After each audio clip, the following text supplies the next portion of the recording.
여행 가고 싶다 이런 말 절로 나오는 요즘이죠. 코로나가 가져온 이번 위기는 9.11 테러 때도 사스, 조류 독감 때도 금융위기 때도 메르스나 지카 바이러스 유행 때도 겪어보지 못한 거의 폭탄급 위기라고 볼 수 있습니다. 올 한 해 여행이 2019년 대비 최대 78% 줄어드는 초유의 사건을 겪고 있으니까요. 자, 이런 와중에 나온 대한항공과 아시아나항공의 인수합병 소식은 우리의 마음을 더 복잡하게 만들고 있습니다. 최악의 조건 속에서 아시아나와의 합병이라니 악수를 주는 것인지 아니면 생존을 위한 도약의 계기가 될지 헷갈리는 상황이죠. 버핏 선생님이 말씀하신 것처럼 이 보릿고개가 항공사들의 잘못으로 생긴 건 아니지만 투자를 결정하기 전에 앞으로의 기회와 리스크 요인은 꼭 짚어봐야 할 것 같습니다. 자, 먼저 대한항공의 현 상태부터 짚어보죠. 코로나 이전에도 대한항공은 원래 힘들었습니다. 주가가 대변해주죠. 10년 전 주가의 약 3분의 1 수준에 머물고 있으니까요. 이미 2018년부터 순이익은 마이너스를 기록하고 있었고 2019년엔 이미 주당 순이익도 마이너스 구간에 진입을 했습니다. 기름값이나 환율 같은 이런 외부 환경에 영향을 받을 수밖에 없는 게 항공업이다 보니까 매출이 많아도 유가 상승에 유류비가 늘어나거나 환율이 상승하면 곧바로 비용 증가로 이어지는데 2018년엔 보시는 것처럼 유가도 급등했거든요. 2019년 5월 리포트에는 최악은 면한 실적 이런 제목이 달리기도 했습니다. 이때는 국제무역 분쟁까지 겹쳐서 화물 수송이 줄어든 영향도 받았죠. 자, 원래 사업은 빚내서 하는 거라지만 부채 비율도 이때 이미 819%까지 치솟았고요. 엎친 데 덮친 격으로 이번에 코로나가 찾아왔습니다.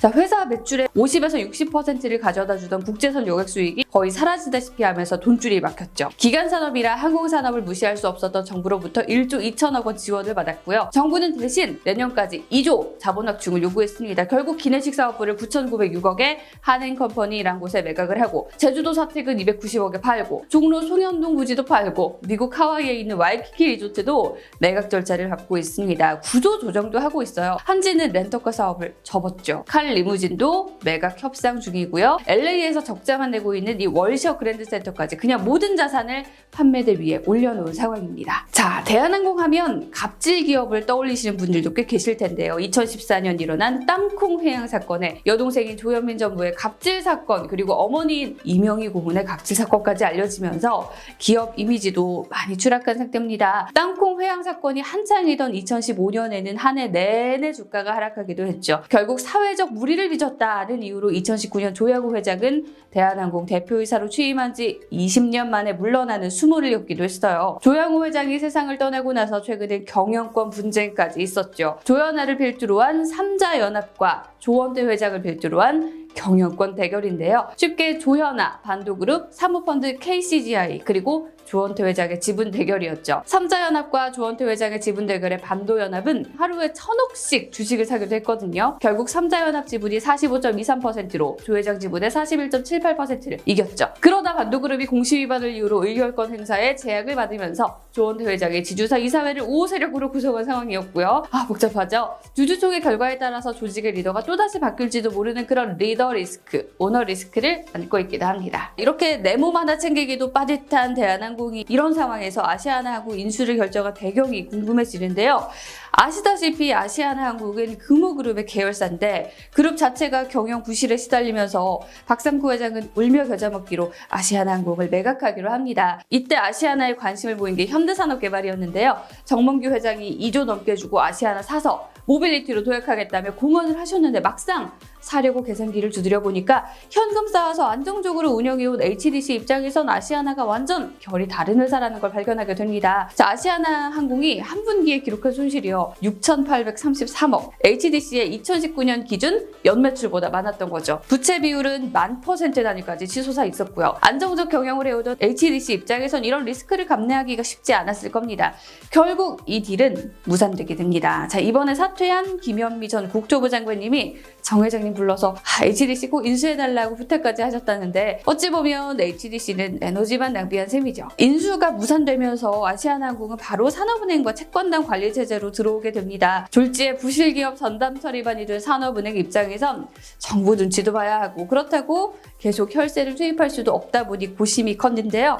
대한항공도 탐탁지는 않지만 그래도 좀 덜 심각한 대한항공의 당근을 좀 주고 아시아나항공을 데려가라 라고 하는 결정을 내린 거죠. 그러니까 이번 인수는 두 회사의 의지라기보다는 쩐주인 정부의 의지로 결정된 셈입니다. 이런 사례가 또 있었죠. 앞서 산업은행은 비슷한 방식으로 대우조선해양을 현대중공업에게 넘기는 매각을 진행했으니까요. 실제로 대한항공 조원태 회장은 산업은행으로부터 제안을 받았다고 밝히기도 했죠. 정부가 결정한 만큼 인수에는 산업은행, 그러니까 우리의 세금이 수혈됐는데, 우선 지난 12월 2일 산업은행이 대한항공 지주사 한진칼에 제3자 유상증자 대금 5천억과 교환사채 발행 3천억 등 총 8천억 원을 투입을 했고요. 한진칼은 다시 이 돈을 자식격인 대한항공에 빌려줬습니다. 대한항공은 우선 아시아나항공이 발행할 3천억 상당의 전환사채를 인수하고 계약금 3천억을 지불하게 되고요. 나머지 돈은 내년에 2조 5천억 상당의 주식 추가 발행, 그러니까 유상증자를 통해 모으기로 했습니다. 산업은행은 10%가량의 대한항공 지분을 갖게 됐고요. 조원태 회장을 끌어내리려고 지분을 모으고 있던 KCGI는 산업은행이 갑자기 끼어드니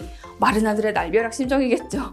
법원에 산업은행 인수를 못하게 해달라는 신주 발행 금지 가처분 신청을 했지만 기각당했습니다. 오히려 소모적 논쟁 그만하고 항공산업 위기 극복에 힘써달라고 혼나기까지 했고요. 어쩌다 보니 한 배를 타게 된 대한항공과 아시아나항공의 인수합병 스토리를 여기까지 살펴보고 나면 두 가지 의견이 나올 수 있을 것 같습니다. 자, 먼저 코로나19는 언젠가 회복이 될 거고, 코로나 위기가 정점인 지금 이 상황 속에서도 화물 운송에 집중해 적자폭을 줄이고 흑자를 남긴 걸로 봐선 지금이 박앤세일이다 라는 의견이 있고요. 자, 반대로 땅콩 누나가 반격을 시작할 거다. 아직 남매간 싸움도 안 끝났고 부실 기업 둘을 합해 놓으면 더 큰 빚잔치다. 폭락 카운트다운 시작이다. 그리고 가장 중요한 건 유상증자 자체가 결국 지분가치 희석이니 주가에 엔진 결함이 올 거다는 의견이죠. 자, 일단 가장 주주들이 걱정하고 계시는 게 유상증자입니다. 대한항공은 약 1억 7천만여 주를 14,400원에 유상증자할 걸로 예상이 되는데 지금 주가가 25,000원 선이니 거의 반값 세일인 셈이죠. 주주 입장에선 저렴하게 세일된 제품을 사는 거랑 비슷할 텐데 문제는 이렇게 발행된 주식으로 아시아나를 인수한다는 걸 뻔히 아는 투자자 입장에서 선뜻 유상증자에 참여할 것이냐입니다. 그리고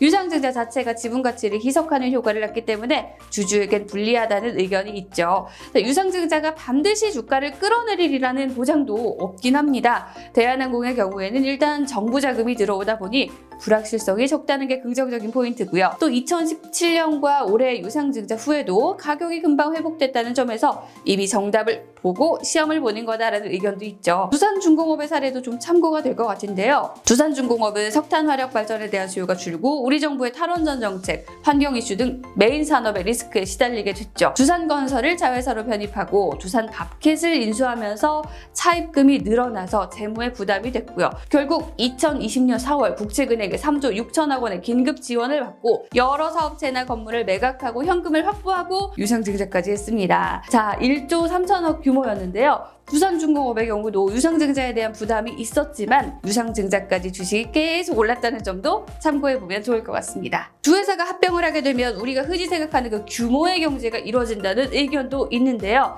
두 회사가 합해지다 보니 당장 운행 가능 노선이 증가할 거고요. 정비, 라운지 운영, 환승 여행객 유치, 국적기 독점적 지위를 한 몸이 돼서 누릴 수 있죠. 국적기로서의 힘이 세지는 겁니다. 실제로 두 회사가 합병하면 세계 10위의 항공사가 된다는 기사도 나오고 있죠. 규모의 경제를 잘 이룬 대표적 회사 중 하나가 델타항공인데요. 2007년 파산 보호에서 가까이 벗어난 델타항공은 상처도 아물지 않은 데다 심지어 2008년 금융위기 때 노스웨스트 항공을 인수하는 베팅을 했는데요. 감원을 최소화하고 복지도 더 늘려주겠다는 당찬 공약의 합병 다음해에는 매출이 12%나 줄어들긴 했지만 결국 그 이후 롱런하는 세계 1위 항공사가 됐죠. 자, 이 밖에 유나이티드 항공은 2010년 콘티넨털 항공과 합병을 했고요. 루프트한자는 2017년 에어베를린을 인수했고요. 에어프랑스는 2004년 네덜란드 항공사 KLM을 인수하는 등 규모의 경제를 성공적으로 이뤄냈죠. 핑크빛 사례만 있는 건 아닙니다. 업종은 좀 다르지만 사실 바로 앞에서 살펴본 두산중공업의 경우도 이 인수 리스크의 재무 부담이 커졌다가 법정 관리까지 받고 나서 수습하는 중이고 일본 국적항공사인 일본항공도요.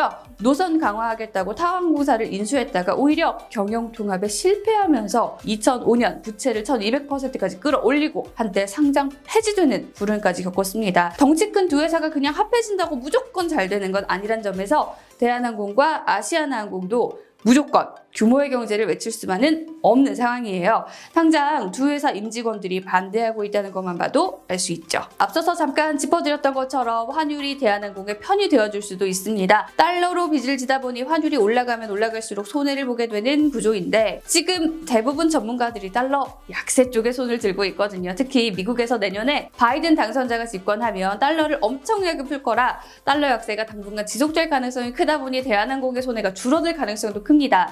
이 점은 분명한 호재겠지만요. 불황에 심각한 영향을 받는 게 항공업이다 보니 전 세계 경제 성장률이 내년에도 마이너스로 예측된다는 점이나 코로나19 기대감에 유가가 상승하면서 오히려 기름값은 비싸질 가능성도 있습니다. 결국 환율, 유가, 글로벌 경제 이 다양한 거시 환경에 영향을 받는 경기 민감주 특성상 투자 결정을 쉽게 내리기 힘들게 하는 요인입니다. 마지막으로는 당연히 코로나 불확실성을 안고 가야 합니다. 긍정적인 시나리오라면 코로나가 잦아들고 우리가 정말 꾹꾹 눌러 담아왔던 그 여행 가고 싶은 마음이 공항으로 몰려서 비행기표 매진 행렬이 가능한 빨리 오는 것이겠지만요. 백신 공급도 생각만큼 안 될 거라는 얘기도 한쪽에서 나오고 있는 만큼 내일을 건너뛰고 그냥 내일 모레를 생각하면 안 되겠죠. 자, 물론 이번 분기 두 회사 모두 화물 성수기를 맞아서 매출의 50% 넘게를 화물로 돌려서 코로나19로 온 보릿고개를 버티고 있기도 하고요. 미국이든 중국이든 백신을 공수해 오려면 결국 비행기로 날라야 하다 보니 백신 수송 수요까지 더해진다면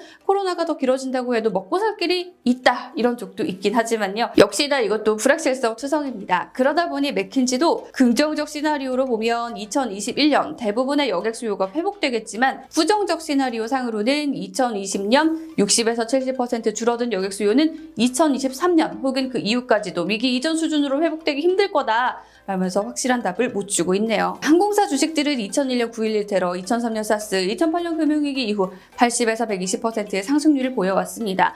역사는 저가 매수를 이야기하고 있다는 뜻이죠.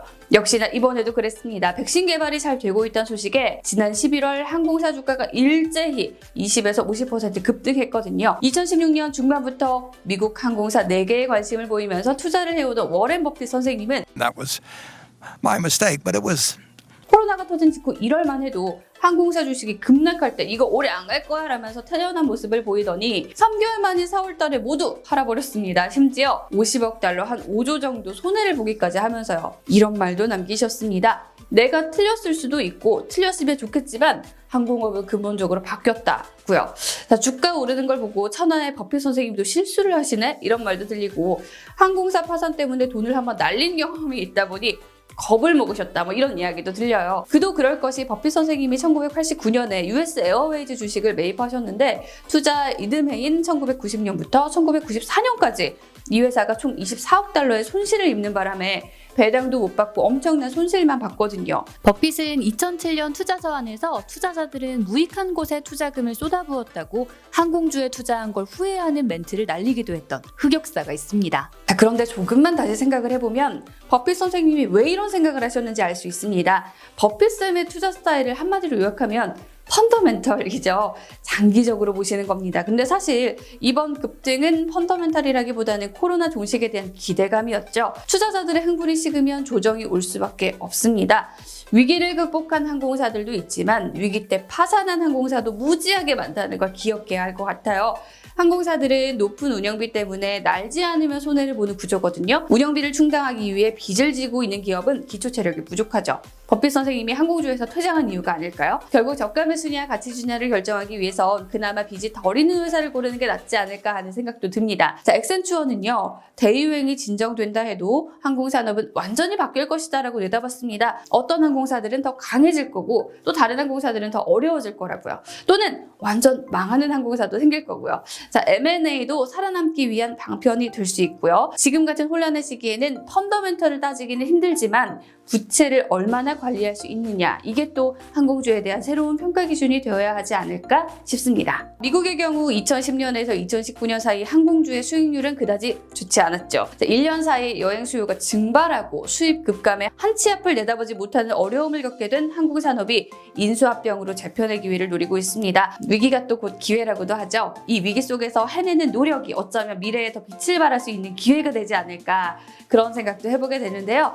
자, 시장을 2달째 뜨겁게 달구고 있는 대한항공과 아시아나항공의 미래 짚고 넘어가지 않을 수 없어서 다뤄봤는데요. 대한항공 저가 매수의 기회일까요? 아니면 더 두고 봐야 할 주식일까요? 여러분의 의견 많이 남겨주시고요. 저도 이 위기 속에 여러분께 더 도움이 되는 콘텐츠 만들도록 노력하겠습니다. 안녕.